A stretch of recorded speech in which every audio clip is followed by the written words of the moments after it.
É com o senhor. Bom dia, irmãos. Que alegria poder estar com vocês nesse dia e poder compartilhar um pouco da palavra de Deus e poder passar um pouquinho daquilo que a gente tem estudado e tem aprendido durante esse tempo. Eu agradeço muito ao pastor Sócrates pelo convite, a sua família também por nos receberem, a todos os irmãos aqui também. Podem assentar, por favor. Nós vamos ficar bem à vontade e estudarmos juntos aqui um pouquinho nessa manhã. Eu quero também parabenizar a igreja por esses 96 anos, né? Não é todo dia que a gente chega nessa idade e é muito bom a gente poder celebrar também aquilo que Deus tem feito durante esse tempo nessa igreja também.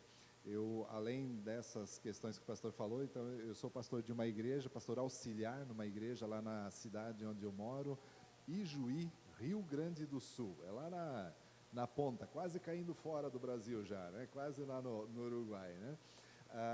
E é uma igreja centenária também, estamos com 105 anos, comemoramos esse ano, né? A gente sabe o que é uma igreja já com um tempo maior de vida também. Minha esposa não pôde vir junto, Marivete, também foi professora do Sócrates lá no mestrado, né? Trabalhamos juntos um tempo. Como já foi dito, ela é da área de Antigo Testamento, e essa brincadeira de que o Antigo e o Novo Testamento casaram é feito muitas vezes lá na faculdade onde a gente está. E aí, quando a nossa filhinha, nós temos uma filhinha chamada Hannah, quando ela nasceu, eles queriam chamá-la de período interbíblico. Aí eu não deixei. Ela disse, não, esse também não, né? Vamos deixar só o nome dela. Eu acabei esquecendo de trazer uma foto. Talvez hoje à noite eu passe para que vocês possam dar uma olhada na nossa família, uma pequena família. Estamos apenas em 3, mas Deus tem nos abençoado e Deus tem nos dado graça também. Eu quero falar então hoje sobre parábolas, as parábolas de Jesus. Não sei o quanto você conhece, o quanto você lembra quais as parábolas que talvez são mais familiares para você, né? Provavelmente você vai lembrar lá do filho pródigo, da ovelha perdida, da moeda perdida, do credor incompassivo, né? Das bodas, né? E aí nós temos, né, no livro esse que foi apresentado, há 42 parábolas que foram estudadas, interpretadas e feito ali uma aplicação de cada uma delas, né? Mas, muitas vezes a gente acaba olhando para essas parábolas, ou estudando elas, ou fazendo uma aula sobre elas, e nem sempre a gente entendeu exatamente como é que funciona esse negócio das parábolas. Então, o que eu quero passar hoje pela manhã, e amanhã à noite ainda nós vamos dar uma continuidade no mesmo assunto ainda, é tentar entender um pouquinho como é que funciona esse método de ensino que Jesus utilizou. Jesus ele ensinou através de várias formas diferentes, né? E já foi falado aqui das ações parabólicas também, né? Aqueles gestos que Jesus faz com os quais ele também ensina alguma coisa. E havia sermões e outras coisas também, mas um dos métodos foi o das parábolas, né? Onde ele contava uma história e através dessa história ele queria passar uma lição, uma mensagem. E a gente precisa entender exatamente como é que funciona isso para entender o que está por trás de tudo isso. Então nós vamos dar uma olhada como isso funciona. Deixa eu ver se eu consigo aqui. Qual que é o... Precisa ligar. Isso.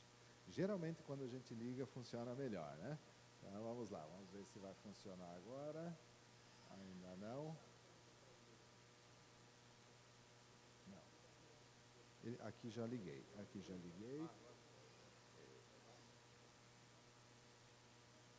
Não. Tá. Tá baixo. A gente já vai aprender, só um pouquinho.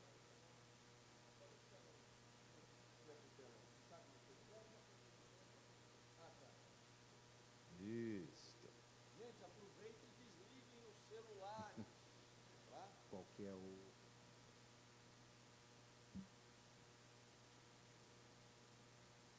Para frente. Aqui. Isso.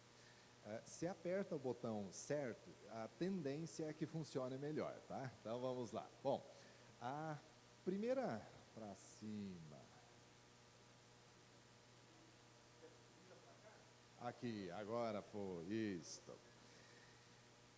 Há um texto no final do Sermão do Monte. Sermão do Monte, vocês lembram? Aqueles 3 capítulos em Mateus 5, 6 e 7.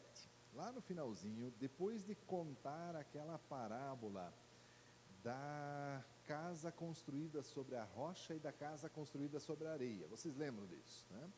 Logo depois dessa parábola está esse texto que está na tela ali. Quando Jesus acabou de dizer estas coisas, as multidões estavam maravilhadas com o seu ensino, porque ele as ensinava como quem tem autoridade e não como os mestres da lei.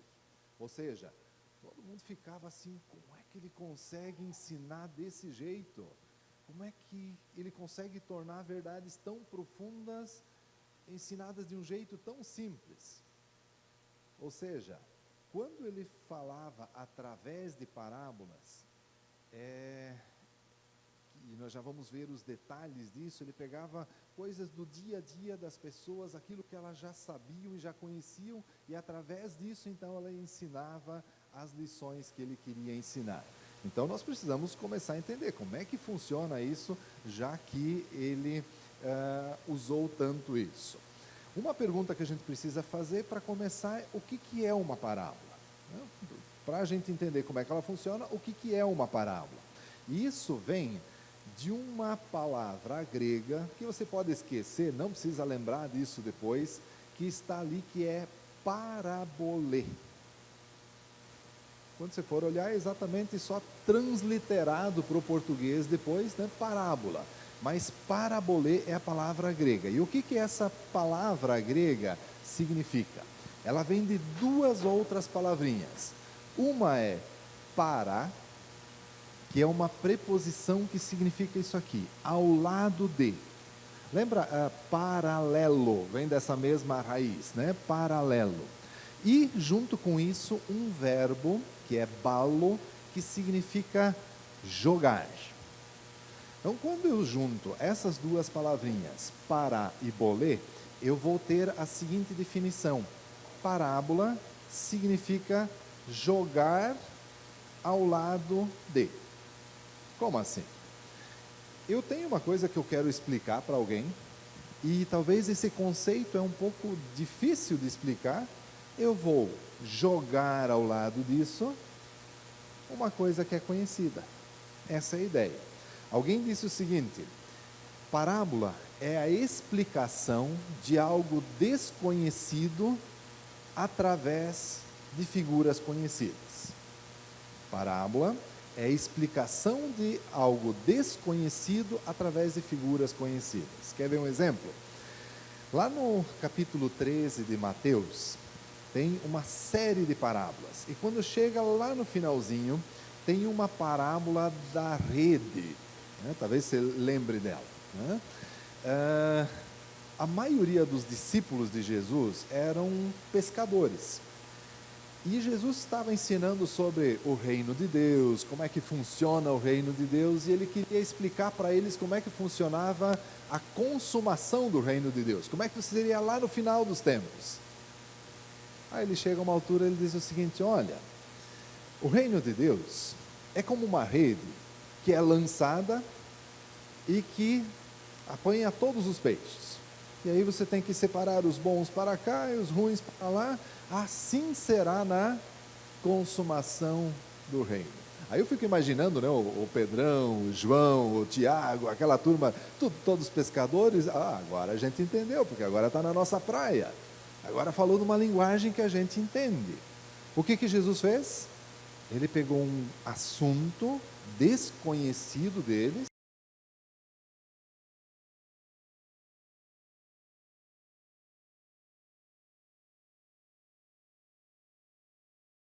estavam todo dia pescando, a rede eles conheciam, a consumação do reino não. Mas Jesus explica a consumação do reino através da rede que eles já sabiam o que era. Então, essa é a ideia da parábola. Agora, uma explicação um pouquinho mais profunda do que isso. Parábola, ou esse termo lá do grego, lá, esquece, tá? Não precisa guardar aquela palavra grega, né? Mas aquela palavra grega, ela significa parábola, uma comparação, uma alegoria, um provérbio, um aforismo, uma figura, ou seja, é bem mais amplo do que aquilo que a gente talvez imagine. Ela é uma narrativa, uma história, né, com um enredo. Um homem saiu de Jericó, né, caiu nas mãos dos salteadores, passou por ali um sacerdote. É uma narrativa, uma história fictícia. Ela não precisa ter acontecido, né? Ela não é uma história real. A parábola é uma história, é uma comparação. Ela pode nunca ter acontecido. Sabe essa história de um pastor que tinha 100 ovelhas e uma se perdeu? Pode ser que isso nunca, na vida real, nunca tenha acontecido. Não precisa ter acontecido. Essa é a natureza da parábola, né? É diferente, por exemplo, de um milagre, de uma, que aí é verídico.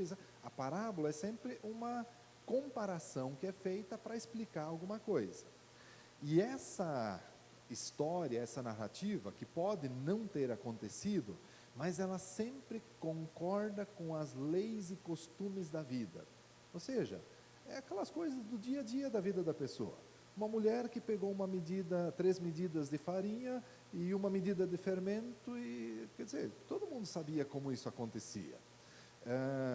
Uma ovelha que se perdeu, né, alguém que devia lá para o seu credor, eram coisas do dia a dia. É diferente, por exemplo, já quando você pega uma imagem lá dos profetas do Antigo Testamento, né, às vezes tem aquelas imagens assim, algo não sei com quantas cabeças, com rodas que giram para não sei quantos lados, a gente não consegue nem imaginar direito. Parábola não. Parábola é sempre algo do dia a dia das pessoas. Uma mulher que perdeu uma moeda dentro da sua casa, todo mundo logo conseguiria imaginar isso, né? Então, essa é a ideia.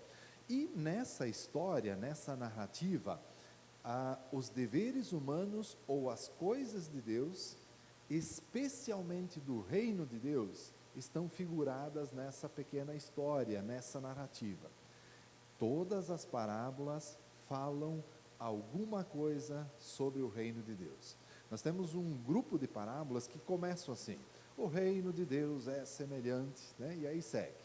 Mas nós temos outras que nem falam isso no início, e mesmo assim elas estão ensinando sobre o reino de Deus. Alguém já disse que se nós perdêssemos todo o restante das escrituras e ficassem apenas as parábolas, a gente teria um ensino muito claro sobre o reino de Deus, né? Talvez seja um pouco exagerada essa frase, né? Mas que com certeza nós temos muitas coisas sobre o reino de Deus, nós vamos ter sim. Um pouco mais adiante, para mim, e essa é uma tese que eu defendo, parábolas não são apenas ilustrações. Nós muitas vezes vamos ouvir essa frase, né? A parábola é uma ilustração para esclarecer uma outra coisa. Eu iria um pouco mais adiante, dizendo assim: parábola não é apenas ilustração. Ela é mais do que isso, ela é uma forma de argumentação. Você vai dizer, mas como assim? Quando Jesus queria ensinar uma coisa, em vez de argumentar diretamente, ele contava uma parábola. Quer ver um exemplo? É um exemplo muito fácil da gente entender. Tem um lugar no Evangelho de Lucas, capítulo 9, onde Jesus estava passando por ali, e aí Lucas relata da seguinte forma: indo eles caminho fora, alguém disse para Jesus: seguir-te-ei para onde quer que fores. Alguém fez uma promessa para Jesus: onde você for eu vou junto. Como é que a gente iria responder para alguém que fizesse uma promessa dessas para a gente? A gente diria assim: você precisa pensar bem na promessa que você está fazendo. Eu não tenho como lhe pagar um salário, eu nem sei aonde a gente vai estar amanhã, né? Onde é que nós vamos pernoitar, onde é que nós vamos ir, eu não tenho como sustentar a tua vida, você precisa pensar bem nessa promessa que você está fazendo. Sabe como é que Jesus respondeu para esse camarada que disse: seguir-te-ei para onde quer que fores? Jesus respondeu assim: as raposas têm seus covis e as aves dos céus ninho, mas o Filho do Homem não tem onde reclinar a cabeça. Tudo que aquele cara que tinha dito, seguir-te-ei onde quer que fores, tudo que aquela pessoa precisava entender do que significava seguir Jesus, estava nesse pequeno, aqui não é nem uma parábola, é um dito parabólico, é uma frase só. Passarinho tem ninho, raposa tem covil, e o Filho do Homem não tem onde reclinar a cabeça. Quer vir junto assim mesmo? Quer acompanhar? Essa é a realidade. Mas ele não ficou argumentando, olha, você precisa pensar bem, eu não tenho como te pagar um salário, eu não tenho como... Ele não ficou argumentando um monte de coisas. Ele simplesmente disse uma pequena parábola. E foi o suficiente para entender o que precisava ser entendido. Talvez você diga assim, mas pastor, se cada vez que eu for falar com alguém, eu tiver que inventar um enredo desse, uma história, eu não levo jeito para isso, não daria certo. Eu gosto de comparar isso com algo que acontece aqui no Brasil muito. Vocês já viram ou ouviram um repentista? Aquele pessoal, especialmente no Nordeste, eles são muito bons nisso. Você dá como é que chama aquele instrumento, um pandeiro, né? Coloca um pandeiro na mão, ele começa a bater, você pode dar qualquer palavra para ele, e em segundos, ele cria uma infinidade de versos com rima com aquela palavra. Eu não entendo como é que consegue. Mas por que ele faz isso? A mente dele é treinada para fazer isso. Assim, a mente de um oriental era treinada para esse tipo de história, de parábolas, né? Eu levaria uma semana para criar um verso, né, com 3, 4 linhas ali e rima. Não é o meu jeito de fazer isso, né? Um repentista faz isso rapidamente. Assim, Jesus era mestre em criar essas histórias para, através delas, ensinar a verdade que ele queria. Porque tem um negócio muito interessante. Essa parábola, esse enredo, você consegue memorizar muito fácil, né? Se eu pedir para qualquer um aqui, reconte para nós a história do samaritano. Tinha um homem que ele estava indo de Jerusalém para Jericó, aí uns assaltantes roubaram ele, deixaram ele quase morto, e aí passou um sacerdote, viu aquela situação, não fez nada, depois passou um levita, e depois, né? A gente consegue recontar ela facilzinho. Agora, se eu disser para alguém de vocês assim, Romanos 8, né, relate o que está lá no texto, aí já é complicado, né? Aí já é bem mais difícil da gente fazer. Nesse sentido, as parábolas têm esse recurso de memorização. É fácil. Um pai tinha 2 filhos, o mais moço deles disse, pai, me dá a minha parte dos bens, e aí ele saiu e gastou. A gente consegue facilmente recontar essas histórias. E aí nós temos que voltar lá 2000 anos atrás, na época que Jesus ensinava, não era a cultura que nós temos, onde nós temos tudo anotado, né? Hoje nós temos tudo no celular, né? Eu vou no mercado e se eu não anoto as 2 coisas que é para comprar, eu esqueço uma, né? Porque a gente tem uma vida onde tudo tem que estar escrito. Na época de Jesus não tinha, a cultura era oral. E aí essas histórias de Jesus se encaixavam muito bem para que as pessoas pudessem memorizar a história, e aí depois ela estava lá em casa, ela dizia assim, mas o que ele estava falando quando ele contou que... né? Aí ele relembra a história e começa a aplicar ela então. Nesse sentido, as parábolas são fantásticas. Então eu diria que parábola não é apenas uma ilustração, ela é a própria mensagem, é o argumento de Jesus. Por que eu digo isso? Eu já vi algumas pessoas pegarem, por exemplo, pega um ensino lá em Paulo, lá em Pedro, e olha como Jesus ilustrou isso com uma parábola. Como se a gente tivesse que reduzir as parábolas de Jesus somente a uma ilustração. Não, é um dos principais meios de ensino de Jesus. Ela é mais do que uma ilustração, ela é a própria mensagem que Jesus queria dar. Pouco mais adiante, por que Jesus ensinou por parábolas?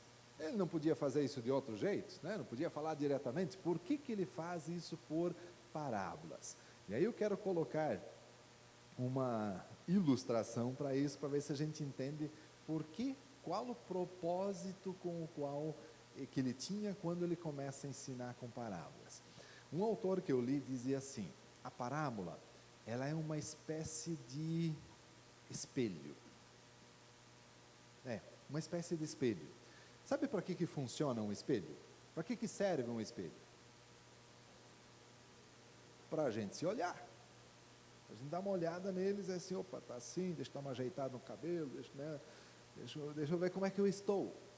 A parábola é uma espécie de espelho. Ela serve para que a gente se enxergue dentro dela. Alguém disse assim: serve para que os ouvintes da parábola enxerguem através dela o que sem ela não poderiam ver: o seu próprio rosto, a sua própria realidade. Sabe que tem coisas na vida da gente que às vezes a gente não percebe direito, e alguém tem que vir e mostrar para a gente. E Jesus fazia isso através das parábolas. Talvez ele contava uma história que parecia que começava assim meio sem... Onde é que ele quer chegar com isso? E quando ele via, ele estava falando da minha situação. Da minha situação. Lembro do momento quando Jesus está na casa de um fariseu chamado Simão. E aí vem uma mulher e começa a ungir os pés de Jesus, né? E aí aquele fariseu, de repente, ele diz assim: se esse homem fosse profeta, ele saberia quem é essa mulher. E ele começa a reprovar Jesus, né? Aí Jesus olha para ele e diz assim: deixa eu contar uma historinha para ti. Tinha um homem que tinha 2 devedores, um devia 500 denários e outro devia 50 denários, e ele perdoou os 2. Qual dos 2 você acha que vai amar mais o seu Senhor? E aí o fariseu logo diz: mas é óbvio, aquele que foi mais perdoado. Aí Jesus diz assim: se enxergou no espelho? Você viu a sua situação? Você é aquele que acha que só deve 50 denários, porque você não se acha tão culpado, mas você acha que essa mulher é a maior culpada, é aquela dos 500 denários. Mas quem dos 2 foi mais grato? Ela. Você não me deu uma bacia com água para lavar os pés, ela está lavando com as suas lágrimas. Você não me deu ósculo santo, ela não para de beijar os meus pés. E aí ele começou a dar lição nele. O que Jesus fez com ele? Mostrou um espelho para ele. Assim, já que você não percebe a sua situação, eu vou mostrar em que situação você está. Essa é a riqueza da parábola, né? Porque muitas vezes quando você entrava direto: não, você é um grande pecador, o Simão já não ia aceitar, né? Mas quando ele começa a contar uma história, envolve ele, quando vê, ele não tem mais nem saída. Querem olhar um outro exemplo disso? No Antigo Testamento, nós praticamente não temos parábolas, né? Tem uma ou outra parábola, e tem uma que é fantástica. Tem um momento que o rei Davi havia cometido pecados, né? Primeiro a questão do adultério, depois a questão de mandar o Urias, né, o marido, né, daquela mulher, para a frente de batalha para morrer e tudo isso. E o Davi precisava ser repreendido. E aí Deus chama o profeta Natã e diz o seguinte: vai lá e repreende o rei Davi. Repreender outras pessoas até a gente gosta de fazer, né? O problema é quando tem que repreender o rei. Isso não é uma tarefa assim tão simples assim. E aí o Natã deve ter começado a pensar um pouquinho assim: agora o que eu faço, né? Como é que eu chego lá para o rei e digo assim: você está em pecado, você fez o que não devia fazer? E aí o Natã tem uma ideia, o profeta Natã tem uma ideia e chega para Davi e diz: Davi, eu quero te contar uma história, né? Tinha por aí numa vila, né, 2 homens.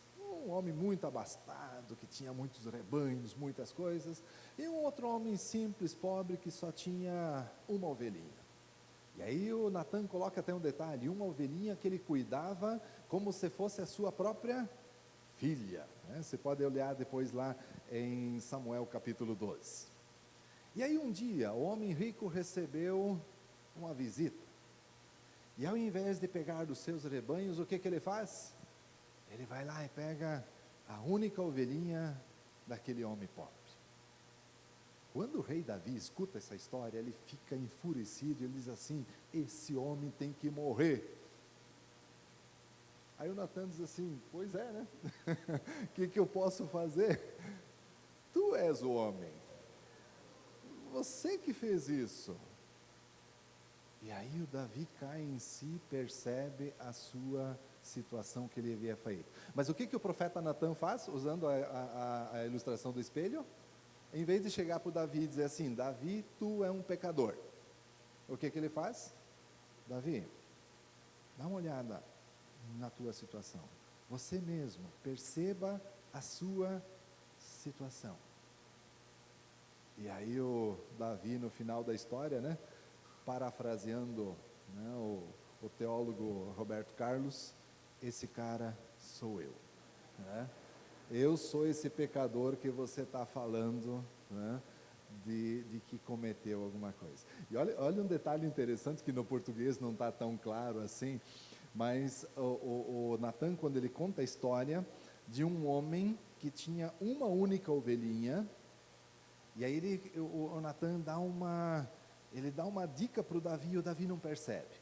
Ele diz assim, ele tinha uma única ovelhinha, e essa ovelhinha ele cuidava como se fosse a sua filha. No português a gente não percebe isso, mas no hebraico fica muito interessante. A palavra filha no hebraico é bat. Ben é filho, bat é filha. O Natan contou uma história para o Davi, de um homem que só tinha uma ovelhinha que ele cuidava como se fosse a sua bat. Como é que era o nome da esposa de Urias? Batseba. Davi, presta atenção, eu estou contando a tua história, Davi.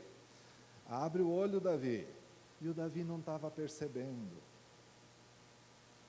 E aí quando o Davi dá a sentença, diz, um homem que faz isso, ele tem que morrer. O Natan só tem para dizer assim, Davi, você que fez isso. Você que fez isso. Conseguem perceber o poder que uma parábola tem? De levar a pessoa a olhar para dentro da história, enxergar a sua própria situação, e aí de repente totalmente desarmado, porque se o Natan tivesse chegado no Davi e dissesse assim, tu é pecador, o Davi dizia assim, eu vou te mandar matar, porque quem é o profeta que vai me acusar de pecador? Mas quando o Natan chega lá, conta essa história, começa a envolver o Davi na história, o próprio Davi dá a sentença, alguém que faz assim tem que morrer, e quando ele percebe, ele é aquele que fez isso. A única coisa que ele podia fazer no fim disso é, sou eu. E aí o Davi se arrepende. Isso eu acho a grandeza do rei Davi em relação a outros tantos personagens, né, dos reis do Antigo Testamento. Ele tinha a capacidade de perceber quando estava errado e se arrepender e mudar de vida. Quantos reis nós temos no Antigo Testamento que não conseguiam fazer isso? Davi conseguia. Mas para isso Deus usou um profeta que foi lá e contou o quê? Uma parábola. Contou uma parábola e ele entendeu o que precisava fazer. O grande problema, pegando essa ideia de que a parábola é uma espécie de espelho, é que algumas pessoas preferem quebrar o espelho ao invés de mudar de vida. Não é isso que acontecia com Jesus?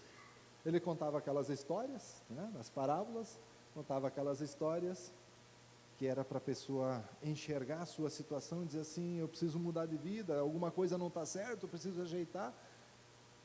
E algumas pessoas ouviam aquela história e diziam assim, esse cara está pegando no nosso pé, vamos dar um jeito de matá-lo.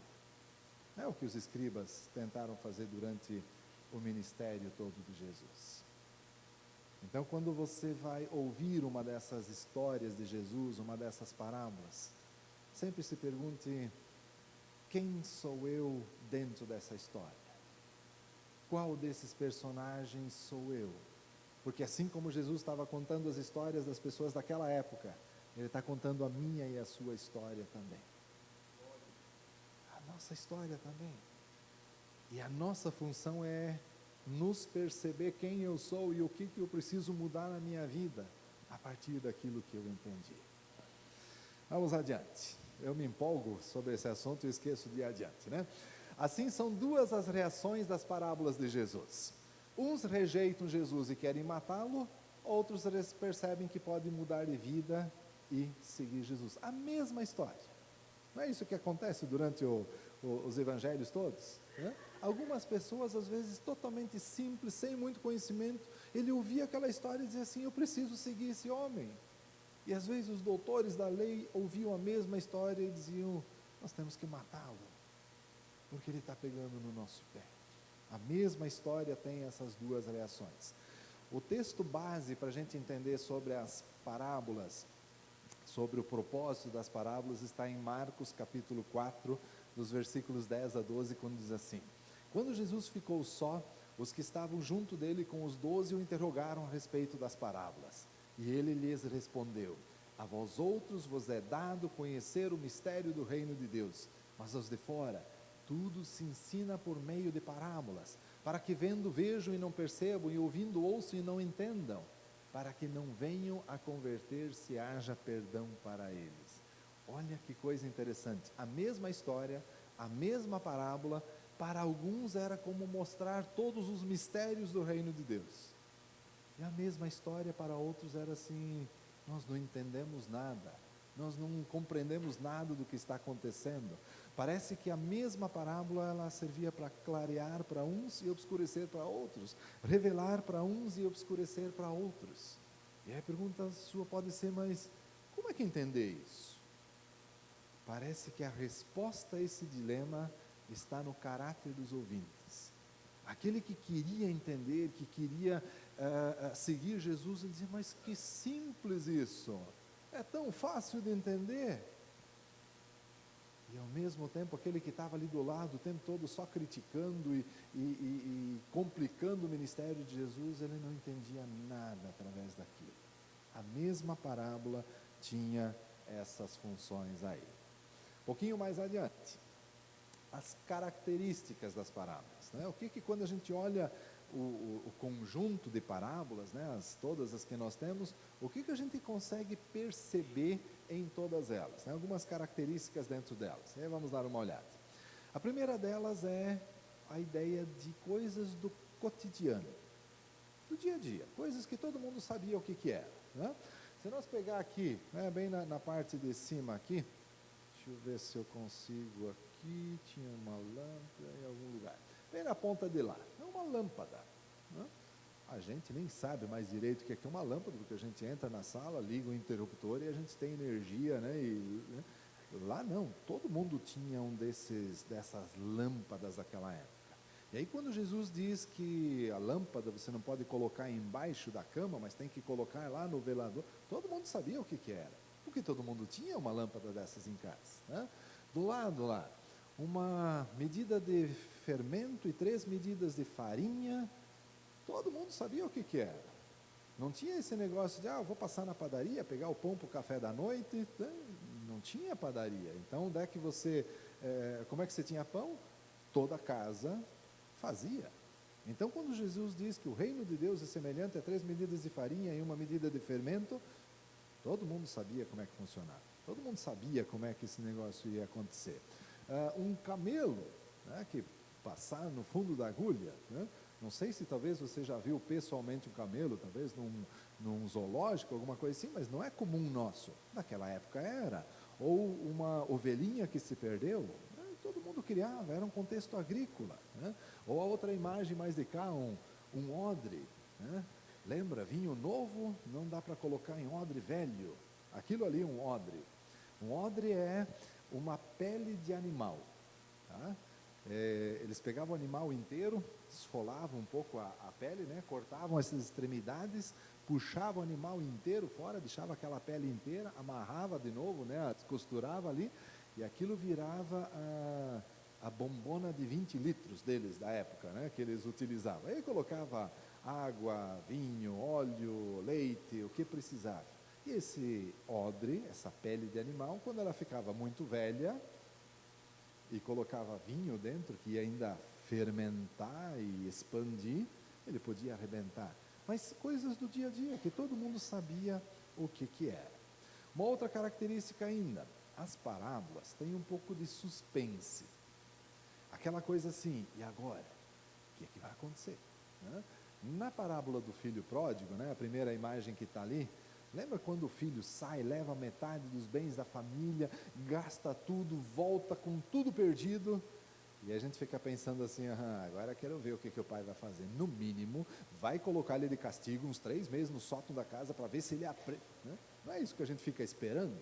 Né? Ou na outra história lá do samaritano, né? Passou um sacerdote, não fez nada. Passou um levita, não fez nada. E agora? Quem que é o próximo que vai vir? É um samaritano, e agora? Será o que vai dar, né? A gente tem um pouco desse de suspense. Jesus sabia fazer isso muito bem também. Outra característica que nós temos nas parábolas, sempre muitos contrastes, né? Coisas diferentes. Por exemplo, uma casa construída sobre a rocha, outra sobre a areia. É exatamente como é que eu vou dizer assim, o oposto disso, né?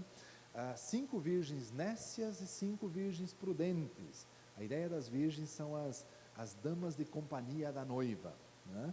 Então, umas nécias, outras prudentes. É o contrário um do outro. O que ele quer dizer com isso? Os peixes bons e os peixes ruins, vinho novo, odres velhos. Sempre que tiver um contraste desses, se pergunte, o que ele quer ensinar com isso? Por que uma casa sobre a rocha, outra sobre a areia? Qual a diferença de uma estar aqui e de outra estar lá? Então, precisamos prestar atenção nos contrastes. Muitas vezes nós vamos ter também o que é chamado de tríades, né? de 3 grupos de pessoas ou 3 personagens. Se você pegar a parábola do filho pródigo, nós vamos ter o pai, o filho mais novo que saiu, gastou metade da herança, e o filho mais velho que ficou dentro de casa. 3 personagens. Nós vamos ter também a parábola das 10 virgens. Nós vamos ter o noivo, as 5 virgens nécias e as 5 virgens prudentes. 3 grupos. A parábola do credor incompassivo, que eu acho muito interessante, né? Nós temos o rei, o devedor maior que deve os 10.000 talentos e o devedor menor que deve os 100 denários. 3 personagens. Mas alguém já disse que existe a lei dos 2 atores no palco. Por mais que tenha 3 personagens na história, ou 3 grupos de personagens, geralmente tem só 2 interagindo. Lembra? O pai que tinha 2 filhos, aí vem o filho mais novo e diz, né, dá a minha parte dos bens, aí ele sai, gasta tudo, aí o filho mais novo fica de lado, aí o pai vai lá do lado de fora, e aí aparece o filho mais velho e ele vai conversar com ele. Ou a história do credor incompassivo, né? Tinha um senhor que tinha vários devedores, aí ele chama um que devia 10.000 talentos, aí conversa com ele, perdoa a dívida. Aí o rei sai de cena, o devedor maior vai lá e conversa com aquele devedor dos 100 denários. Aí não perdoa lá, aí é chamado de novo o devedor maior para conversar com o rei. Sempre tem apenas 2 personagens interagindo entre eles. Uma outra característica ainda, a ênfase da parábola está sempre no final da história. Na parábola do semeador, não é a primeira semente que cai na beira do caminho, nem a que cai entre os espinhos sobre a rocha que vai frutificar, mas é a última, lá no final. Na parábola do bom samaritano, não é o primeiro que passa que dá o atendimento, nem o segundo, mas é o último, né? Então sempre preste atenção quando está chegando o final da parábola, porque ali Jesus quer ensinar alguma coisa bem específica. Outra característica que tem, às vezes Jesus, né, se empolga tanto na história que ele está contando, que ele conta até o que a pessoa estava pensando ou o que ela falou. Se você pega aquela parábola do homem rico, né, que reconstruiu, né, todos os seus celeiros, aquela coisa, tem um momento que ele diz consigo mesmo, né, come, bebe, regala-te, né, aproveita a vida. Até o que ele pensou, Jesus conta na história. Ou na história do filho pródigo, né? O filho pródigo está lá longe, de repente ele percebe a sua situação e ele diz, na casa do meu pai, até os empregados têm pão com fartura, e eu aqui morrendo de fome, levantar-me-ei, irei e direi ao meu pai, pequei contra o céu e diante de ti, já não sou digno de ser chamado um dos teus filhos, torna-me um dos teus trabalhadores. Até o que ele pensou e o que ele disse, Jesus conta no meio da sua história ali. Uma outra característica das parábolas, né? Lembra que eu falei antes que as parábolas são uma narrativa fictícia, ela não precisa ter acontecido. E aí Jesus coloca às vezes uns detalhes no meio e diz, mas não pode, né? Tudo isso. Quando se olha a história do credor incompassível, que aquele homem devia 10.000 talentos. Você faz ideia o que é isso? Você teria isso para me emprestar, se eu precisasse? 10.000 talentos é muito dinheiro. Alguém disse já que o imperador romano, o César, que era o dono do mundo da época, recebia 200 talentos por ano. E esse camarada devia 10.000 talentos. Isso é um exagero, vamos ser sinceros. Isso é totalmente exagerado. Mas aí vem a pergunta, por que Jesus exagerou tanto? É que ele queria dizer que a dívida daquele homem era tão grande, que ele jamais conseguiria pagar. E não é assim nós diante de Deus? A nossa dívida diante de Deus, ela é tão grande que não tem como pagar. Não adianta dizer, mas eu vou fazer um monte de coisas boas, eu vou ajudar pessoas, eu vou dar oferta na igreja, eu vou comprar, vou pagar a minha dívida. Não tem como. A sua dívida com Deus é tão grande que a única forma de resolver isso é ela ser perdoada. Então, quando tem um exagero dentro de uma parábola, presta atenção que alguma lição tem por trás disso também. Um pouquinho mais adiante, nós temos também aquilo que é chamado de extraordinário, né? Daquelas coisas assim, diferentes, né? Por exemplo, quem que deixaria as 99 ovelhas para procurar uma perdida? Mas não é isso que Deus faz, quando Ele diz assim, até que tiver uma perdida eu vou atrás. Quem ficaria semeando enquanto 3/4 das sementes se perdem? O semeador sabia que o que caía na beira do caminho não ia crescer. Mas ele continua semeando. Essa é uma lição para a gente. Às vezes a gente acha assim, não, ali não vale a pena, não, aquele lá também não adianta falar. Aqui não, a gente parece que começa a escolher para quem falar. A lição da parábola é, a sua função é semear. O resto disso deixa que Deus faz. Deus vai fazer o restante. A nossa função é semear. Essa é a lição que a gente aprende ali. Qual pai aguardaria com tanta paciência um filho que botou toda a herança a perder? Lembra na parábola do filho pródigo? Quando o filho está vindo de longe, não é o filho que percebe o pai e diz, vou lá. O texto diz, e o pai, vendo o filho, correu em direção a ele. Mas que pai doido esse? O filho levou metade da herança, botou tudo fora e o pai ainda vai correndo atrás. E não é isso que Deus faz com a gente. Nós fomos pecadores a vida inteira, não merecíamos nada e Ele mandou o seu filho para vir ao nosso encontro. Que doideira é essa? Mas é assim que Deus faz com a gente. Então, quando você olha algumas coisas extraordinárias dentro das parábolas, vale a pena a gente olhar e perceber qual é a lição que está por trás disso. Uma outra característica, as parábolas de Jesus sempre tem um apelo para que as pessoas dessem alguma resposta para Jesus. Sim, é o que a gente chama de evocação de resposta. Hoje em dia a gente gosta muito de contar história, anedota e piada e assim por diante, para dar uma risada, aquela coisa toda. As histórias que Jesus contava sempre tinham o objetivo de provocar nas pessoas uma reação. Como é que nós vamos reagir agora àquilo que Jesus contou? E aí, uma das perguntas que a gente tem que fazer para entender a parábola é: que resposta as pessoas deram para Jesus depois que ele contou a parábola? Isso faz todo o sentido. Quase terminando essa parte, uma outra característica ainda é que existem nas parábolas detalhes, e aí agora bem devagar, tá? Existem detalhes irrelevantes, coisas que talvez não fazem tanto sentido. Eu não estou dizendo com isso que na Bíblia haja coisas irrelevantes. Eu estou dizendo que tem algumas parábolas que às vezes tem alguma coisa que não está lá. Por exemplo, naquela parábola das 10 virgens, Lembra, né? Tinha 5 virgens prudentes, 5 virgens nécias, o noivo que vem buscar tudo. Vocês já perceberam na parábola onde é que está a noiva? Naquela parábola. Um dia eu fiz a pergunta numa classe de escola bíblica, alguém disse, devia estar no instituto, né, fazendo cabelo, né, para o casamento, alguma coisa assim, né? Porque ela não aparece na parábola. Você pode ler ela do início ao final, a noiva não é mencionada. Opa!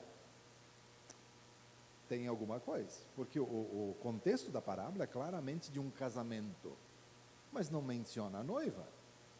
Só fala das damas de companhia, das virgens nécias e das virgens prudentes e do noivo que veio. O que eu já vi de gente pregar em cima dessa parábola, porque a igreja é a noiva e assim por diante, e eu diria assim, está totalmente certo. A Bíblia fala que a igreja é a noiva, só que nessa parábola a noiva não aparece. Então, se a noiva não aparece nessa parábola, não pregue sobre a noiva nesse texto. Vai pegar o texto de Apocalipse, de Paulo, né, que fala da igreja como noiva. Qual que é a ênfase nessa parábola aqui? Ele está falando das damas de companhia, das que estavam preparadas e das que não estavam preparadas. Sabe qual é a lição? Cada um de nós, individualmente, precisa estar preparado para o dia em que o noivo vier. A ênfase nessa parábola não é na igreja estar pronta. É um passo adiante dizendo assim, cada um de nós precisa estar pronto. Porque às vezes a gente, não, a nossa igreja, a igreja fervorosa, a pergunta é, e você? Está em dia com Deus? Você está preparado para o dia que o Senhor vier? Essa é a ideia nessa parábola, quando fala, nem fala da noiva, né? E nesse sentido ela é um detalhe que não está lá, né? Então, se não está lá, não ensina sobre isso. Pega o outro texto que fala sobre esse assunto, se quer falar da igreja como noiva. Aqui está falando apenas das pessoas individualmente, tá? Então, esses são algumas das características das parábolas. Pastor, podemos fazer aquele intervalinho de talvez os irmãos da música aí cantar uma música com a gente? Todos os publicanos e pecadores estavam se reunindo para ouvi-lo, mas os fariseus e os mestres da lei o criticavam. Esse homem recebe pecadores e come com eles. Quem estava ouvindo Jesus quando ele vai contar as parábolas? Quem eram as pessoas? Que tipo de pessoas estava ouvindo Jesus? Publicanos e pecadores. Temos um grupo aqui, mas tem mais gente. Fariseus e os mestres da lei, os escribas, né? 2 grupos, e são 2 grupos diferentes, tá? Se me permitam, eu vou fazer posso fazer uma divisão na sua igreja aqui? Vou fazer uma divisão na sua igreja aqui. Essa turma de cá são os publicanos e pecadores. Pode ser? Tranquilo? Espero que vai ter a parte de vocês também ainda, tá? Pastor, se precisar correr, me ajude, tá? Essa turma de cá são os publicanos e pecadores. A pior ralé que existe, tá? O que tem de ruim está no meio. Mas onde é que esse povo estava? Junto com Jesus, ouvindo as coisas que Jesus estava para contar. Do outro lado, e o pessoal achava que a coisa era mais fácil, né? Estava quem? Fariseus e mestres da lei, os escribas. Quem são os escribas? Quem são os mestres da lei? São os caras que se acham, os caras que dizem assim, nós entendemos da lei, nós até aplicamos a lei nos outros. Nunca cumpriam, né? Mas eles aplicavam para todo mundo. Nós somos os bons, nós somos os melhores. Jesus olha essa situação e diz assim, eu tenho umas historinhas para contar para vocês. E aí ele começa. Tinha um homem que tinha um certo número de ovelhas, e uma delas se perdeu. Nós não vamos ter tempo aqui agora de olhar todos os detalhes. Eu vou só fazer 1 ou 2 perguntas em cima de cada parábola. Nessa primeira parábola da ovelha perdida, aonde essa ovelha se perde? Qual é a ideia que tem ali, né? A ideia de ovelha, de campo, a ideia é lá longe, né? Em algum lugar essa ovelha se perdeu. De quem ele está falando nessa parábola? Dos publicanos e pecadores ou dos escribas e fariseus? Dos publicanos e pecadores. Nós aqui, né? já estão se identificando, é essa a ideia mesmo, né? Daqueles que se afastaram, que foram para longe de Deus, assim como a ovelha que se perdeu lá fora. E o que o pastor faz? O pastor vai atrás e busca e traz ela de volta e faz uma grande festa.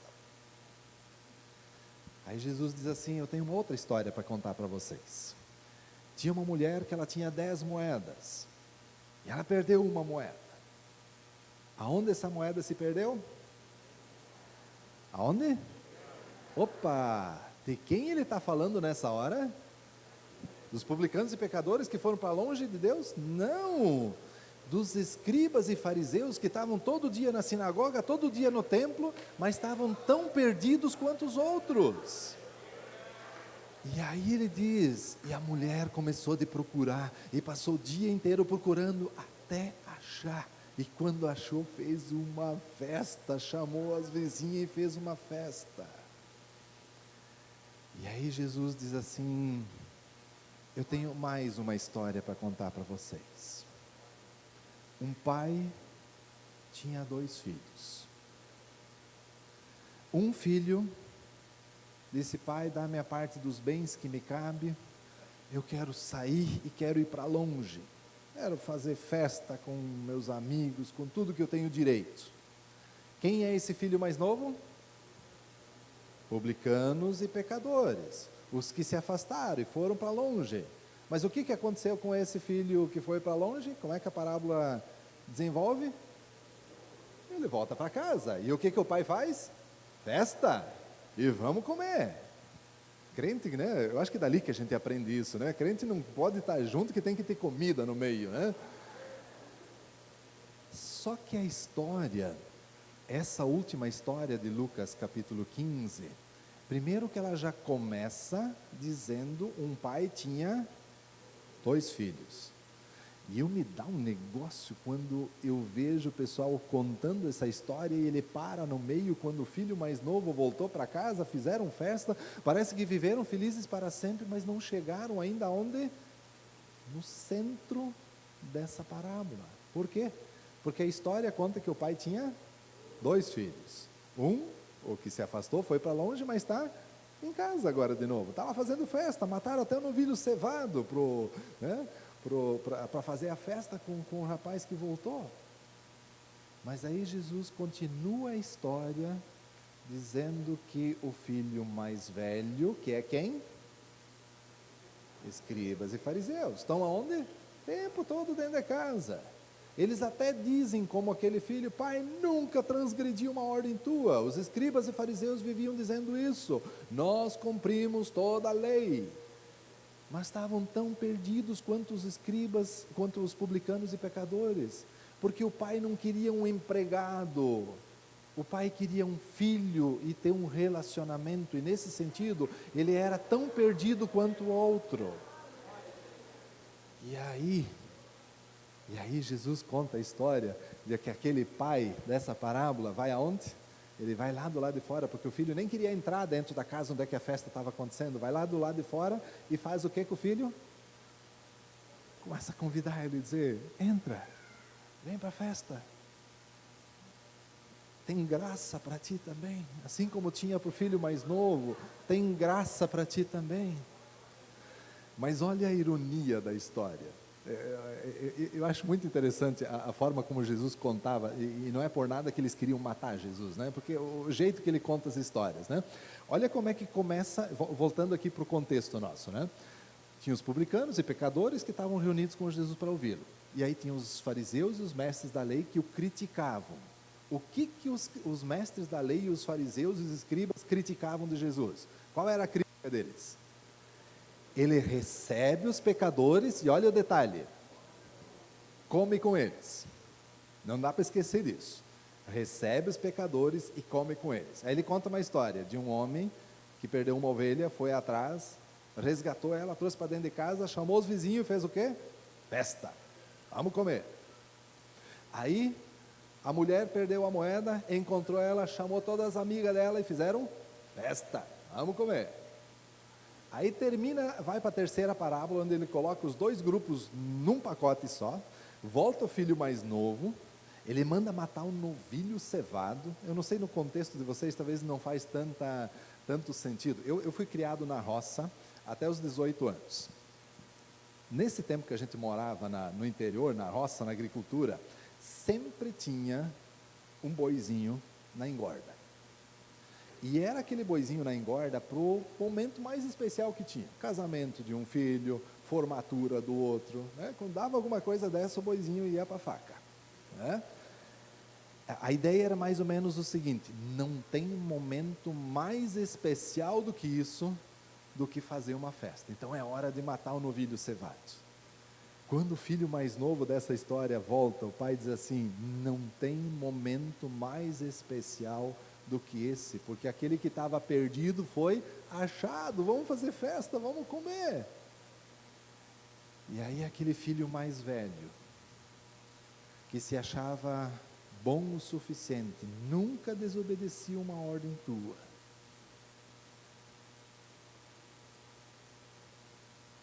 ele está lá do lado de fora, e o pai olha para ele e diz assim: meu filho, tu é tão perdido quanto o outro, tu é tão perdido quanto o outro, tu quer entrar e comer também, ou vai ficar aí do lado de fora, fazendo birra?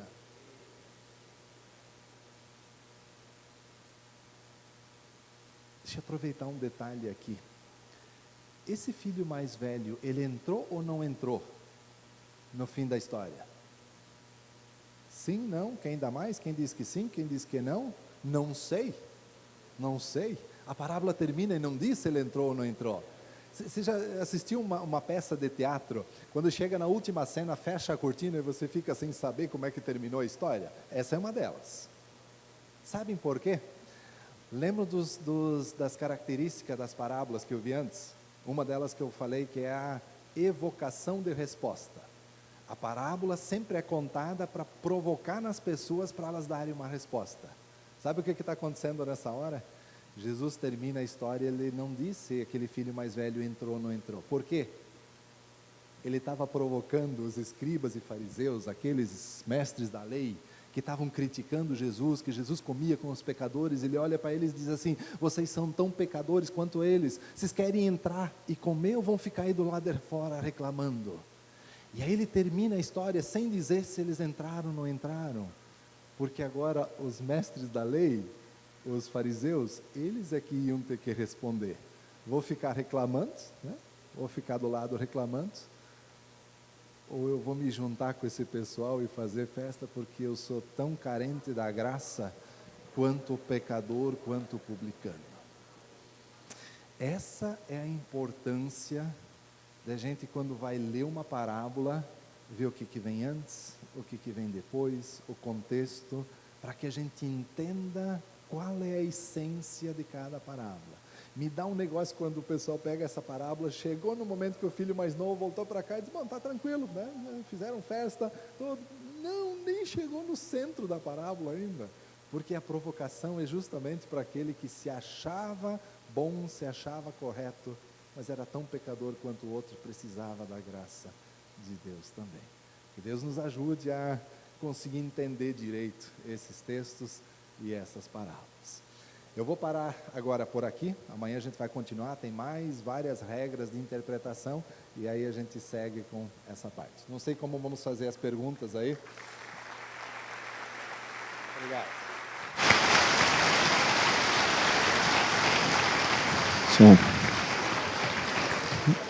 Meus irmãos, mas eu creio que eu e você estamos saindo um pouco mais crente daqui hoje, né? Eu creio. E também, não tenho dúvida que eu e você estamos saindo daqui hoje com um crescimento espiritual, bíblico, cultural, teológico, né? E interessante, numa análise da parábola, a gente observa que dentro da igreja tem muitos filhos mais velhos, muitos. Estão aqui sempre com pedra para jogar no pastor, jogar na igreja, né? É uma coisa incrível. Que riqueza, que riqueza. Nós vamos às perguntas. Eu quero pedir o auxílio aqui do meu filho. Eu avancei Não? Vocês querem fazer alguma pergunta? Querem cancelar agora? Ele está fazendo. Então vamos fazer aqui umas 5 perguntas. Eu vou pedir aqui meu filho para me auxiliar no microfone, aqui aos pastores. E eu vou pedir aqui, Jaziel, faz favor, pega um microfone aqui. Alguém de jovem, se tiver, ou alguém das irmãs aí, vamos fazer umas 3 perguntas aqui. Então já faz aqui, o Sangá, tem o pastor. Mas antes, deixa eu só abrir aqui um parênteses para a gente fazer uma oração especial, que era para mim fazer no início aqui do intervalo, por 2 obreiros nossos que estão na UTI, precisam de uma oração. Eu quero, pastor Daniel, por favor, vem aqui fazer essa oração. O pastor Daniel vai fazer essa oração. Daniel, é o Joel, amigo seu, né? Ele está na UTI. E também o outro, pastor Daniel, é o sogro do Júlio César, que é membro ali com o pastor Sérgio Santíssimo. O nome dele é Paulo.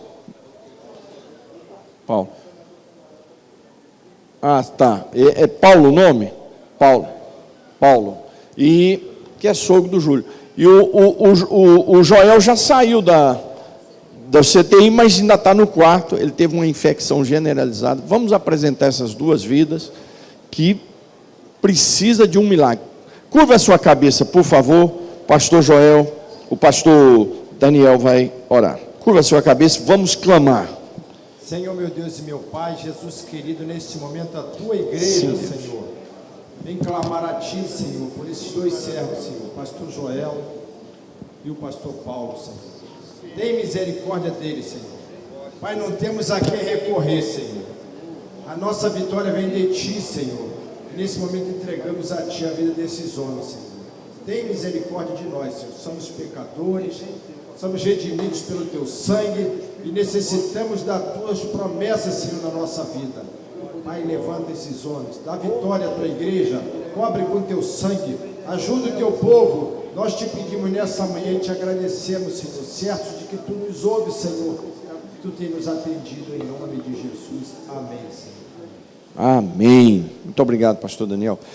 Eu quero convidar o doutor Clayton para sentar aqui, pôr aqui um pouquinho aqui, para nós fazermos essas perguntas. Então, vamos abrir aqui com o pastor Júlio César. A paz do Senhor, pastor. Em primeiro lugar, gostaria de agradecer pela brilhante palestra que o senhor trouxe, com as explicações, de uma forma simples e sincera, que acrescentou muito ao nosso conhecimento. Muito obrigado mesmo. Agora, a pergunta que eu gostaria de fazer é uma dúvida sobre uma das parábolas que são, para mim, as das mais enigmáticas, a do joio e do trigo. O senhor poderia falar alguma coisinha sobre isso? Muito bem. Essa parábola do joio e do trigo, ela precisa ser analisada junto com a do semeador. Quem fizer a leitura do livro, eu tenho uma... Isso vai demorar um pouquinho. Não tem problema. Eu faço uma sequência lógica de todas as parábolas. Tá? No hebraico a gente chama isso de quiasmos, na literatura hebraica, onde você tem ou paralelismos, né, 2 versos que são paralelos, ou um quiasmo, quando você tem uma ideia assim, ela começa, ela vai se desenvolvendo até um centro e ela volta sempre em ordem invertida, tá? Eu teria que mostrar isso de uma outra forma, mas e aí essa parábola do joio e do trigo, ela é paralela à parábola do semeador. E a ideia é mais ou menos o seguinte: enquanto o reino de Deus, enquanto o próprio Deus está semeando a palavra e há como é que eu vou dizer assim, há um resultado disso, há uma frutificação de tudo isso, enquanto isso está acontecendo, aí vem o equivalente, o inimigo também está semeando. Ou seja, às vezes a gente acha, não, igreja tranquila, é tão bom trabalhar no reino de Deus, não tem nenhum problema.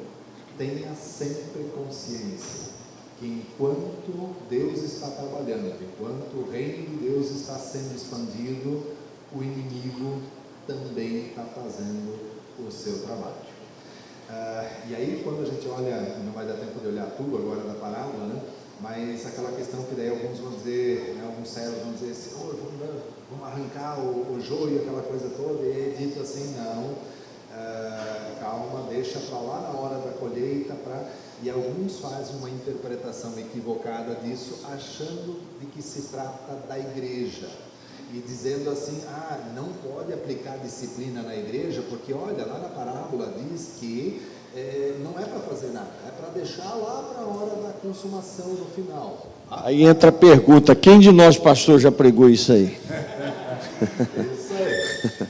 Nesse texto, nós temos 2 ou 3 parábolas que têm a interpretação. Felizmente, né, a parábola do semeador e a parábola do joio e do trigo tem depois na sequência a interpretação.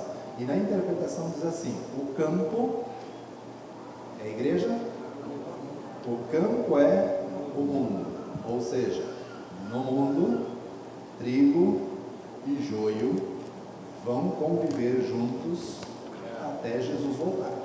E aí dito assim, não corta o joio, né, não elimina o joio, porque pode ser que vai eliminar algum trigo junto. A ideia é assim, se Jesus aplicasse juízo nesse tempo sobre o joio, sobre os ímpios, talvez muito crente ia morrer também. Então diz assim, deixa, quando chegar a consumação, aí vai ser cortado tudo, trigo vai para o celeiro e o joio vai ser queimado. Tá? A igreja, se você quer falar sobre disciplina na igreja, sobre isso, aí pega Mateus 18, né, se teu irmão pecar, leva, aí tem toda a orientação de como é que deve ser a disciplina na igreja, e ela tem que ser feita. Né?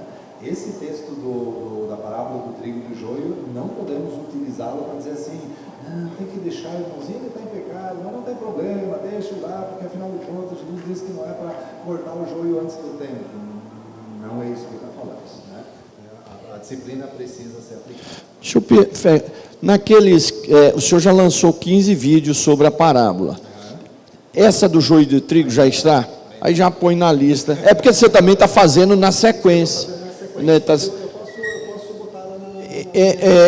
como ele disse aqui, esse vídeo que ele apresentou está na sequência da playlist no YouTube. Se você entrar lá, Faculdade Batista Pioneira, então tem lá já 15 aulas de parábolas, que na verdade vai dar umas 40, né? Eu acho 42. Então ele vai também trabalhar em cima disso, de logo já lançar uma dessa para a gente também assistir. Sabe que eu não lembro agora se eu já fiz ou não? De repente já até fez. Preciso olhar, porque como assim? Eu tenho elas no livro, são 42 parábolas analisadas. Eu fiz isso uma vez, artigos para jornal, fiz as 42 de novo, e agora estou gravando, eu agora fiquei na dúvida se essa eu já gravei ou não, tá? Mas senão eu faço questão de colocar na sequência. Legal.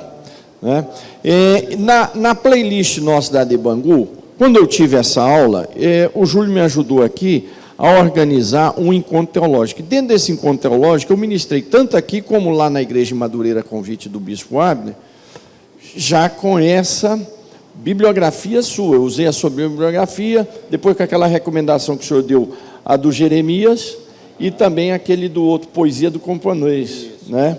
Que o senhor tinha recomendado em aula, e a gente deu uma aula nesse projeto que a gente fez aqui, que o Júlio me ajudou, sobre esse tema, exatamente isso. E agora ele vai lançar também o vídeo dele, aí, né, para a gente complementar, e você que tem já o livro, vai ser uma riqueza, e não só nesse tema, mas em vários outros temas aí. E aí é aquela questão, quantas vezes nós já pregamos que a questão do joio aqui dentro, né?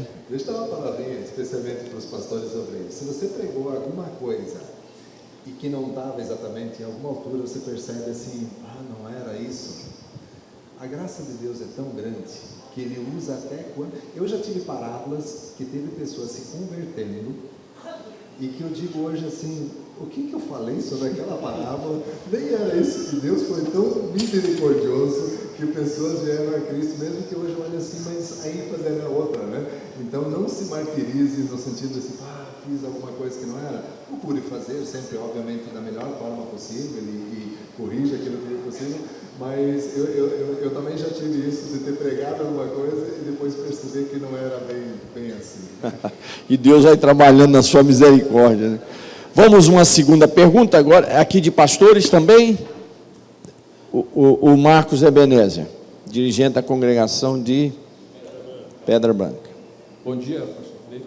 Eu queria perguntar para o senhor, queria que o senhor nos explicasse sobre a parábola do administrador infiel, que eu considero uma das parábolas mais difíceis de serem explicadas e aplicadas. Sim, Lucas capítulo 16, né? O administrador infiel.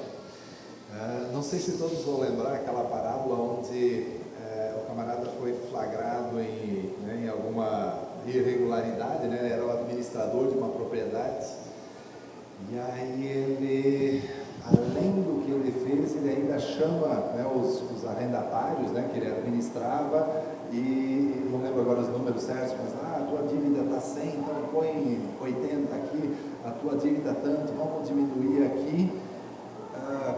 A gente até entende aquela parte, mas quando chega no final, aí o Senhor elogia a atitude daquele administrador infiel. É Lucas capítulo 16, os primeiros versículos. E aquilo dá um nó na cabeça da gente, né?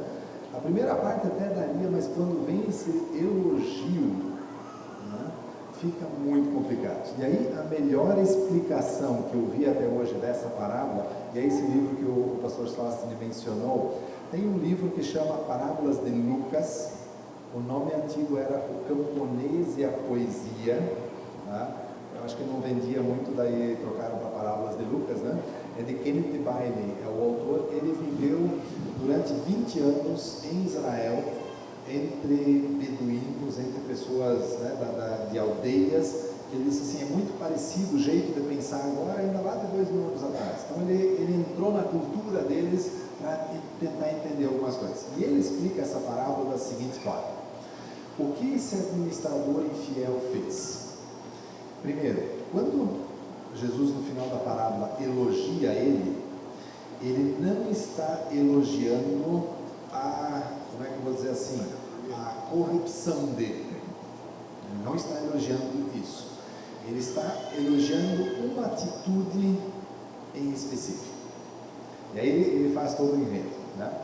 Aquele administrador, ele foi pego fazendo alguma coisa de errado. Então ele iria ser demitido da função dele. E aí ele tem a astúcia suficiente para planejar o negócio e apostar todas as fichas dele numa característica do patrão dele. O que ele faz? Ele chama todos os arrendatários, né, as pessoas que trabalhavam ali para o seu patrão, e começa a dizer assim, quanto você devia? 100 touros de trigo, então põe lá 80. O outro devia tanto, põe isso. O que isso iria gerar no meio dessas pessoas, desses arrendatários lá? Porque ninguém sabia que ele seria demitido. O que as pessoas iriam fazer? Mas olha como aquele patrão é bom, ele está dando um desconto para todo mundo. E aí de novo, vamos fazer uma festa para o nosso patrão, vamos, né? Esse contexto todo, tá? Porque era a ideia de uma aldeia daquela época. Quando o patrão chega, ele vai perceber aquela situação. Todo mundo está feliz com o patrão pelo desconto que ele deu. Só que ele não tinha dado desconto. Quem fez isso foi quem? O administrador. Só que o patrão agora teria duas alternativas. Dizer assim, gente, para tudo, para a festa, para a alegria de vocês, porque esse homem não estava mais autorizado a fazer isso. Ele podia fazer isso. Ou o que ele podia fazer? Ficar bem quietinho, receber o louvor de todo mundo, a festa que estavam fazendo, é isso aí, vamos continuar festejando e pronto. E, pelo que parece, ele vai por essa segunda opção. E aí o intérprete, esse autor, ele vai dizer o seguinte: o que esse administrador infiel fez? Até o título, acho que não é um título adequado, né? O que aquele homem fez? Ele estava perdido, porque foi descoberto o erro dele, né? As coisas erradas que ele tinha feito. Ele só tinha uma alternativa na vida dele. apostar todas as fichas dele na graça e na misericórdia do patrão dele. E aí ele achou um jeito de fazer isso. O elogio que está no final é o elogio, a atitude errada dele? Não. O elogio que é feito em cima dessa percepção dele. Eu não tenho mais saída. A única saída que eu tenho é confiar na graça e na misericórdia do meu patrão. Então eu vou fazer um negócio que, se ele for misericordioso, ele me poupa. Se ele não for, eu já estou perdido de qualquer jeito. Né? Então, essa foi uma explicação lógica que eu acho assim, que faz sentido. Ele não está elogiando a corrupção dele. Ele está elogiando a atitude de confiar na única coisa que ele tinha ainda nas suas mãos, a graça do patrão dele. E aí ele faz isso. Oxi! É maravilha, hein?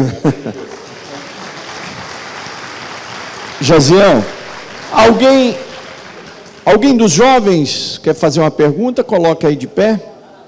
Aonde? Então fique de pé aí, meu filho, por favor. Jaziel vai até você. E depois já vou pedir, tem alguém das irmãs para fazer uma pergunta?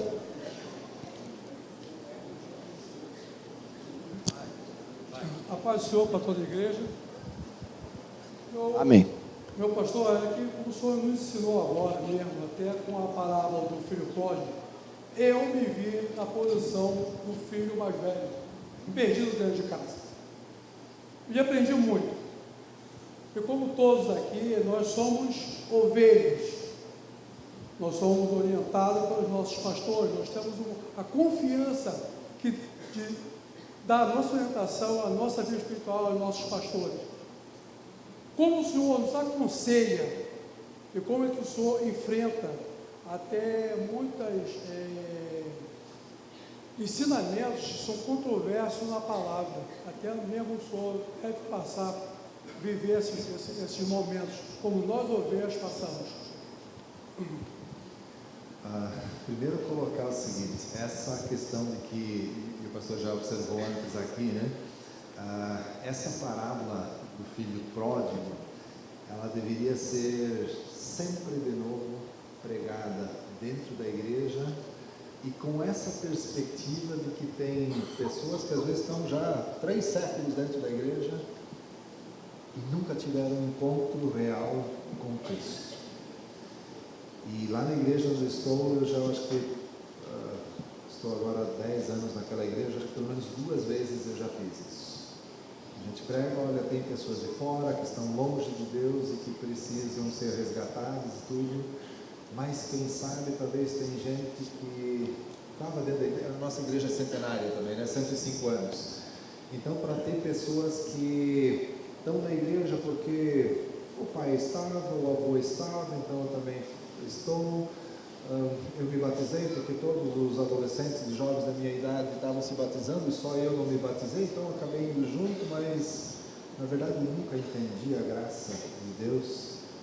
E aí, de vez em quando eu digo, essa palavra são para pessoas que estão dentro da igreja, talvez se acostumaram com o Evangelho, se acostumaram com a vida eclesiástica, ele até ajuda nos serviços da igreja, ele até, às vezes até é dizimista na igreja, mas ele não entendeu a graça ainda e o Evangelho é para essa pessoa também. Então, eu acho que bem colocado às vezes se perceber, eu sou o filho mais velho dessa história, eu ainda preciso crescer, eu ainda estou lutando com algumas coisas. E eu sempre digo assim, é melhor a gente perceber isso em tempo do que passar o resto da vida achando que é um crente fiel e fervoroso e nunca entendeu. Teve uma altura, eu sou diretor de seminário, teve uma altura que um rapaz no 3º ano de seminário veio conversar e disse, pastor, eu preciso entregar minha vida para Jesus. Ele estava no 3º ano do seminário. E eu digo, graças a Deus. Eu prefiro que você faça isso no 3º ano do seminário, do que você se forme e vá pastorear uma igreja e nunca tenha tido a experiência real com Cristo. Então, essa parábola é para nós também. Para a gente sempre de novo se reavaliar e dizer assim, né? E aí a ideia do espelho, né? Olha no espelho e diz: quem sou eu nessa história? Onde é que eu me encaixo nessa história? Que Deus nos ajude a perceber. E duas coisas interessantes é que a vida inteira esses ensinos da pregação do filho pródigo sempre foi pregado em cultos evangelísticos. Até mesmo Billy Graham, a última pregação de Billy Graham foi sobre o filho pródigo. E na verdade também ela pode ser pregada assim, mas ela também tem que ser trabalhada nos cultos de estudo bíblico para a igreja, né? Até porque você tem alguns tipos assim você pode identificar em você mesmo ou pessoas à volta que estão nesse caminho do filho mais velho. É aquele que sempre está contra a igreja, contra o pastor, contra a irmã. Tudo nele está errado. É aquela crítica que não é construtiva, é uma crítica. Eu nasci aqui nessa igreja, eu sou dono aqui e tal. A gente que é pastor passa por muita experiência de conversar. Não, mas eu nasci aqui, meu pai foi daqui e tal. E ele está firmado nessa rocha histórica e não na rocha que é Cristo, né? A pergunta é: dá para pregar em cultos evangelísticos? Claro que dá. Sim. Eu já vi milhares de pessoas, sei de milhares de pessoas que se converteram nessa história. Mas eu preciso ser honesto com o meu ouvinte e dizer assim: mas a história não termina ali. Tem mais uma parte que fala também para... Eu geralmente, quando eu faço lá na igreja, eu prego na sequência, né? Prego num domingo: olha, vamos olhar o filho mais novo, o que aconteceu antes, né? Agora vamos olhar para o outro, como isso é importante. Maravilha. Tem alguém aqui no meio, tem uma irmã ali, Jaziel? E aí depois dessa irmã, tem mais alguém aqui no meio? Se não tiver, tem mais uma ali, outra ali. Depois a gente tenta fechar aqui com os dois pastores. Pois não? Pai do Senhor. Qual é o seu nome e congregação? Eu sou a Catarina e eu sou da Assembleia de Deus da Passapuá, pastor Wagner. Primeiramente, quero agradecer. Nós estamos tendo uma aula que é abençoada, que foi maravilhada, que abre realmente a nossa visão, nosso entendimento, né, de como o nosso Deus age. O que eu vou falar aqui, na verdade, apesar que o senhor é especialista no Novo Testamento, sobre as parábolas de Jesus no Novo Testamento, mas veio me trazer também lá no Antigo, a respeito de Deus agir, vamos dizer assim, para despertar o povo de Israel. Então ele usava, vamos dizer assim, do cinto de linho, em relação à representação do cativeiro, sobre descer a casa do oleiro, sobre fazer Oséias casar com a prostituta, para poder representar a idolatria, a prostituição em relação ao povo de Israel. Como que o senhor pode entender sobre isso? São mensagens, como o senhor disse, através de uma ação, porque o nosso Deus age tudo com propósito, de uma forma. Deus não faz nada por acaso, mas sempre tem uma mensagem, algo para trazer profundamente para nós. Como o senhor vê nesse sentido, de fazer o homem viver uma situação para despertar o povo? Muito boa pergunta. É Catarina, né? Catarina, isso. Esse é o assunto do outro livro sobre ações parabólicas. Exato. Exatamente isso. No Antigo Testamento nós temos o que é chamado de ações proféticas, ações simbólicas, que é essas situações. O Ezequiel teve um dia que o pessoal não entendeu que eles iam ser levados para o cativeiro. Ele faz um buraco na parede, põe a mochilinha nas costas e vai dizendo: é desse jeito que vai acontecer com vocês. Se vocês não se voltar para Deus, nós vamos ser levados. A mulher dele morre. A mulher dele morre do Ezequiel. Morre. O outro que tem que casar com uma prostituta. O Isaías que tem que pregar 3 anos nu, dizendo assim: vocês não entendem o que vai acontecer com vocês. E aí é mais ou menos... Sabe como é que os adolescentes hoje dizem? Né? Quando eles querem dizer que a gente não entende, eles olham para nós e dizem assim: quer que eu desenhe? Né? O profeta fazia mais ou menos isso: vocês não estão entendendo o que eu estou falando para vocês, eu vou desenhar para vocês. E então ele dramatizava a mensagem. E é o que Jesus faz no Novo Testamento, né? Foi citado aqui já o lava-pés, a escolha dos 12 discípulos, quando ele coloca uma criança no colo e diz: quem não se tornar como uma criança? Eu não vou contar tudo isso, porque eu tenho um convite para vir de novo para falar sobre esse assunto, mas é exatamente isso. São as mensagens dramatizadas, as mensagens vivas, vamos dizer assim. Aí é o que nós, se Deus permitir, o próximo seminário com o Dr. Clayton vai ser exatamente esse tema, Catarina. Que, se vocês quiserem, já adiantando, pesquisando o livro, O outro já acabou, tem esse livro no valor de R$ 45, que já vai trabalhar exatamente essa discussão sua e que, se Deus permitir, o ano que vem nós vamos ter essa aula. Ali nós temos uma pergunta. E, por favor, só o nome, eu esqueci de perguntar lá para o jovem, lá na ponta, da onde ele era a congregação, e o nome? Ah, tá. E aqui? Samuel Santíssimo, pastor Paulo Sérgio.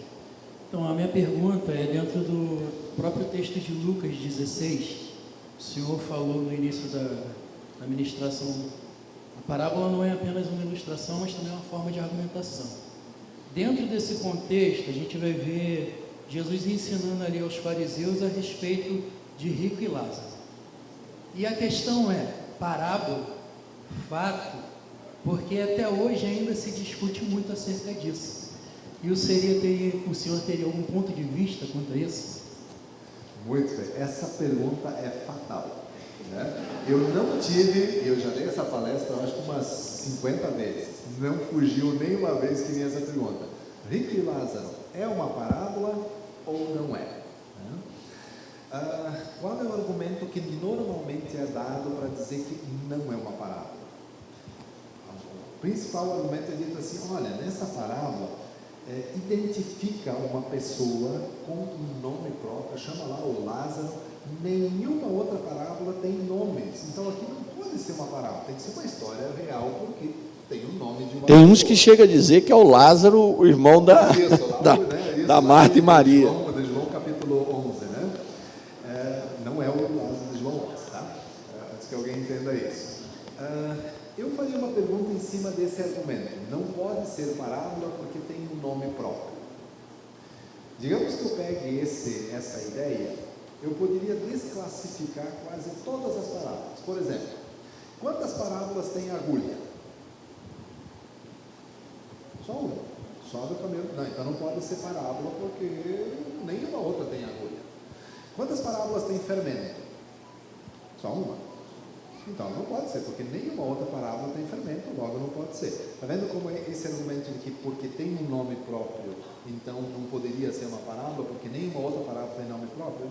Não convence tanto assim. Eu analiso ela no livro como uma parábola. Por quê?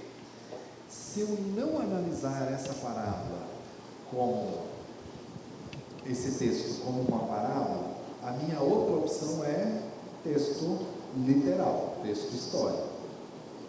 E aí fica mais complicado ainda. Se analisarem como parábola, e aí para mim a verdade central nessa parábola é: aquilo que você faz nesse mundo determina para onde você vai depois. E não tem mais volta. Lembra o camarada? Não, mas se alguém voltar e falar para os meus irmãos e não sei o quê. Jesus voltou dos mortos e falou, e mesmo assim muitos não acreditaram, né? Mas assim, a verdade central dessa parábola é: aquilo que é feito nesse mundo determina para onde você vai depois. E não tem mais como mudar isso. Porque se eu começar a pegar detalhes e dizer assim: não, o cara lá do inferno enxergou no céu, começa a ficar muito complicado se eu olhar aquilo de forma literal. Não fecha. Tá?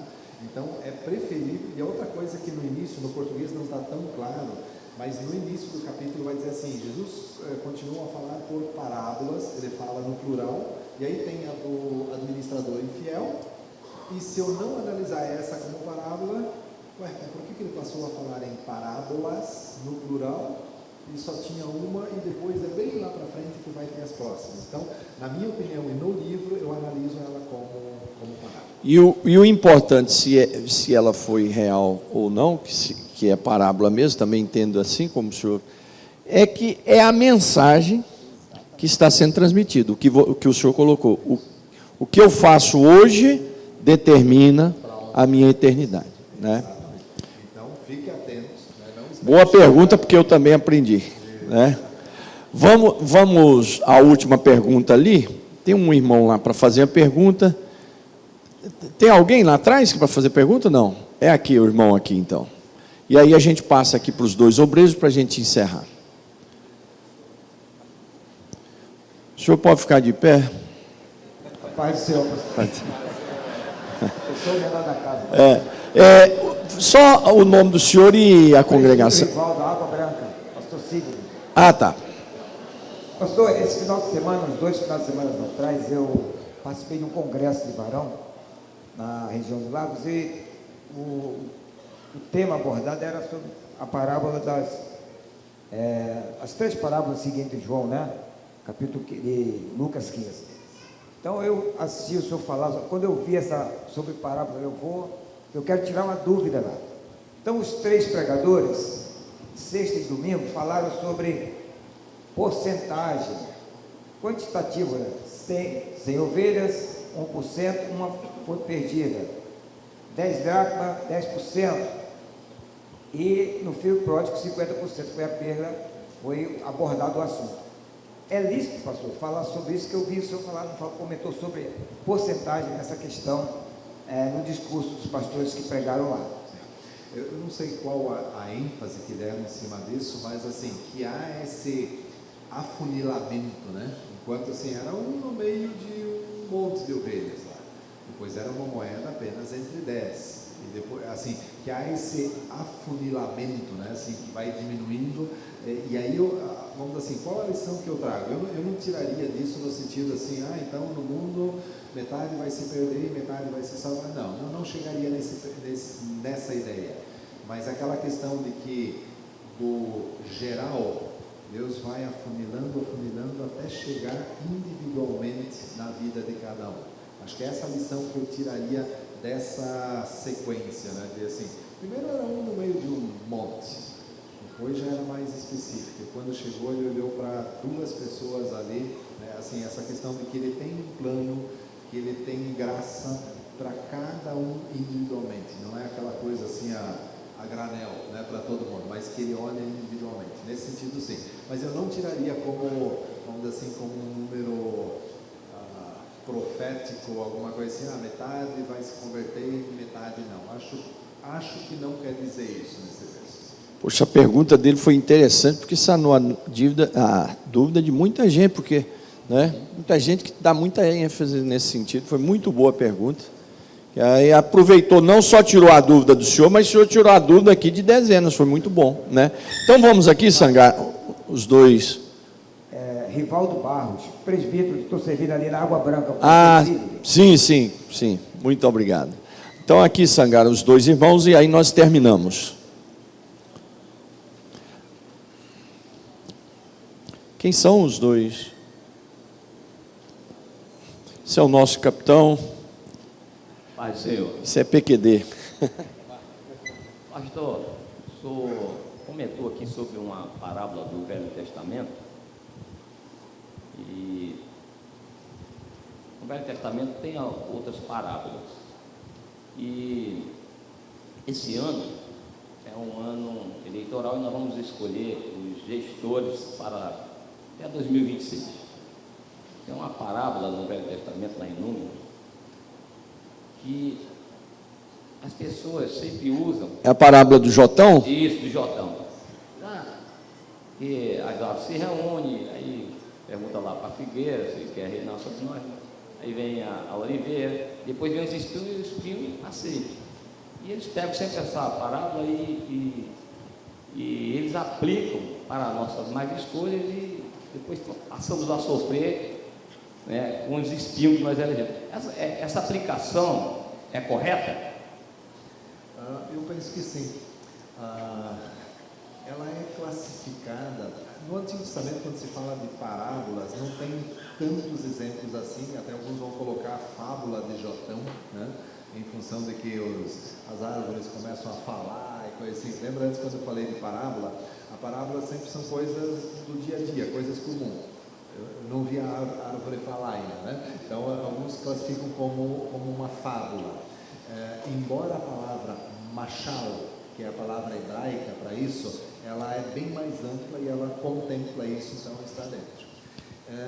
Eu penso que é exata, porque lá eles estavam falando sobre a escolha de liderança sobre eles. Política. E estavam falando de política, né? Então, dizer, não dá para aplicar hoje. Eu acho que é exatamente sobre isso que estava falando lá. E aí é uma mensagem muito direta nossa, para nós como igreja. Dias atrás eu ouvi alguém dizendo assim, mas não se preocupe com isso, porque Deus está no controle de tudo, não sei o que. A pessoa disse no final assim, só lembra que Deus não vota. Deus não vota. Quem vota somos nós. Ele usa o seu povo para escolher as pessoas que estão lá. Eu não quero entrar em questão partidária, nada aqui, mas as pessoas que estão à frente e a situação em que nós estamos, ela é diretamente responsabilidade nossa das escolhas que nós fazemos. Às vezes o pessoal diz, não, cristão não pode se envolver com política, não sei assim. Como assim? Se nós não nos envolvermos, as pessoas que vão fazer as leis, que vão comandar, vão ser pessoas que não têm os princípios que nós temos e a gente vai ter que obedecer. Eu lembro de uma vez, o pastor chamado Frank Dietz, não sei quem de vocês já ouviu, ele é diretor, acho que falecido hoje já, ele é diretor da OM, da Organização Mobilização. Ele contando o testemunho dele que um dia a filha dele chegou para ele e disse assim, já escolhi o que eu vou fazer da vida, né? E aí, ele todo feliz, vai ser missionário, vai ser não sei o que. Ela disse, eu vou estudar antropologia. Então ele ficou todo decepcionado, né? Assim, podia ser missionário, tudo. Aí ele foi orar e outro dia ele foi falar com a filha e disse assim, vai para a antropologia e seja uma cristã, uma discípula de Jesus lá no meio dos antropólogos, porque nós precisamos de bons cristãos lá no meio. Desse jeito a gente precisa de bons cristãos no meio dos advogados, acadêmicos, dos juízes, dos médicos, dos professores de universidade, dos políticos, dos policiais. Nós precisamos fazer a nossa parte. Às vezes a gente olha e diz assim, mas como está tudo ruim? Está ruim porque nós, igreja, não fazemos a nossa parte, deixamos o espinheiro tomar conta. Quem deveria tomar conta de uma coisa não faz, o espinheiro vai lá dizer, eu faço. Só que não reclame depois do que eu vou fazer. Então, eu penso que essa parábola se aplica assim, e ela é uma palavra direta. E aí entra também na escolha, numa visão executiva, mas também local, de município, de estado, de escolha de deputado, de gente que fica trocando voto por tijolo, né, por cargo de emprego, e não quer saber quem é o caráter de um candidato a vereador, a deputado, a presidente, a governador, a prefeito. Todo esse conjunto está envolvido. O cara que está lá fazendo leis, se ele não tiver princípios, os mesmos princípios que eu prego, que eu acredito de acordo com as escrituras, depois não adianta. Aí a gente vê aprovou tal lei lá, sim, mas nós deixamos entrar. A gente vê a riqueza e a atualidade da Bíblia, né? E essa é uma história do Antigo Testamento. Juízes há 3.000 anos atrás, 3.500 anos atrás. Parece que foi escrita para hoje. A última pergunta. Pastor, sou recém-formado em teologia, minha pergunta é, o que são parábolas narrativas duplamente indiretas? Você entendia a pergunta. O que são parábolas narrativas duplamente indiretas. O que você quer dizer com duplamente indireto? Duplo sentido.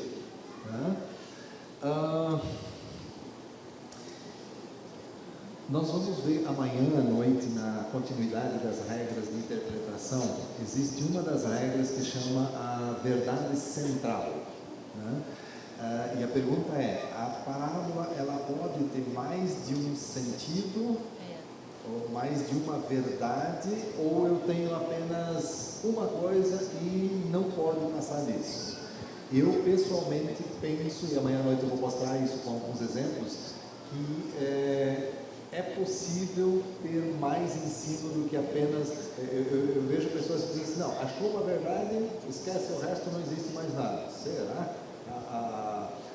Os ensinos de Jesus são tão ricos, né, em quantidade de coisas, e eu dizer assim, agora achei uma coisa, estou contente e não vou fazer mais nada. Né? Então, eu não sei se a expressão duplo sentido, né, mas um autor, esse do Camponês e a Poesia, ele vai falar de um conglomerado teológico. Às vezes, numa mesma parábola, eu posso ter, eu vou mostrar um exemplo amanhã, eu posso ter um ensino sobre 2, 3, 4 coisas que numa mesma parábola eu posso extrair. O que não pode ser confundido com as maluquices, tipo Agostinho, que eu sou apaixonado, fez com a parábola, né? Fez com a parábola do bom samaritano, né? Que aí já não é uma busca do mais verdade, né? Tá certo? Amém, irmãos?